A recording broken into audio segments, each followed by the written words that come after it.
Hello everyone. तो अक्सर हम अपनी डेली लाइफ में इस तरह के वाक्य बोलते ही हैं, जैसे कि तुम्हें मोबाइल चलाने की बजाय खेलना चाहिए, तुम्हें चाय पीने के बजाय दूध पीना चाहिए, मुझे आराम करने की बजाय पैसे कमाने चाहिए, उसे समय बर्बाद करने की बजाय अंग्रेजी सीखनी चाहिए। तो इस तरह के वाक्य हम अपनी डेली लाइफ में अक्सर बोलते ही हैं। चलिए समझते हैं क्या है इसका स्ट्रक्चर, जिसकी हेल्प से हमें मिलने वाले हैं ढेर और सेंटेंसेस। तो सबसे पहले समझ लेते हैं इसका स्ट्रक्चर।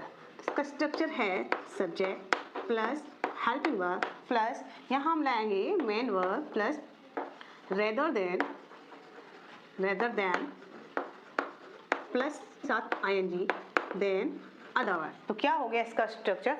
सब्जेक्ट के बाद हम लगाएंगे हेल्पिंग वर्ब, उसके बाद हम लिखेंगे अपनी मेन वर्ब, उसके बाद रेदर देन के बजाय के लिए हमने यूज करा है, उसके बाद हम लगाएंगे आईएनजी देन अदर वर्ड जो भी सेंटेंस में होंगे वो लिख देंगे। तो चलिए समझते हैं कुछ एग्जांपल के थ्रू और भी अच्छे तरीके से। जैसे कि तुम्हें मोबाइल चलाने की बजाय खेलना चाहिए, तो इसके लिए हम लिखेंगे तुम्हें आया है तो यहाँ हम लिखेंगे यू। खेलना चाहिए तो यहाँ पर इसके लिए हम इस्तेमाल करेंगे शुड, यू शुड। इसके बाद मेन वर्ब क्या है? प्ले, खेलना चाहिए, you should play rather than using mobile,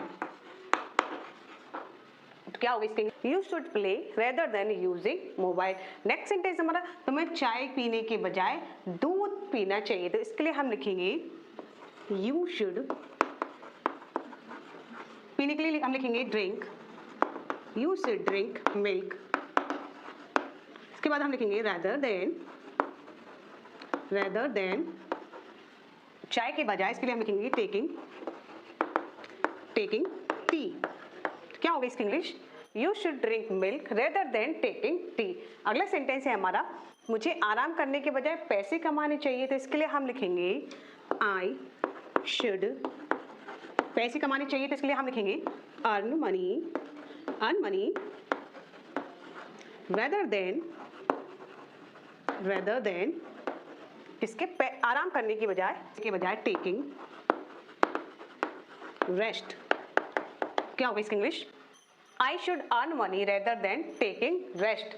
अगला सेंटेंस है हमारा उसे समय बर्बाद करने के बजाय अंग्रेजी सीखनी चाहिए, तो इसके लिए हम लिखेंगे उससे आगे आए तो यहाँ पर हम लिख देंगे ही के बाद हम लगाएंगे शुड, ही शुड। अंग्रेजी सीखने के लिए हम लिखेंगे learn English, he should learn English rather than. इसके समय बर्बाद करने के लिए तो हम यहाँ पर हम लिखेंगे वेस्टिंग टाइम। क्या बोलेंगे इसके लिए हम? He should learn English rather than wasting time. Now last sentence is all of you, जो कि है तुम्हें टीवी देखने के बजाय पढ़ना चाहिए, तो इसकी इंग्लिश क्या होगी? इसका जवाब आप दीजिए कमेंट सेक्शन में कमेंट करके। तो अगर आप स्क्रीनशॉट लेना चाहते हैं तो ले सकते हैं। तो hope you like this video. If you like this video, please like and share this video, and don't forget to like, subscribe and follow my channel. So let's meet in the next video with a new structure.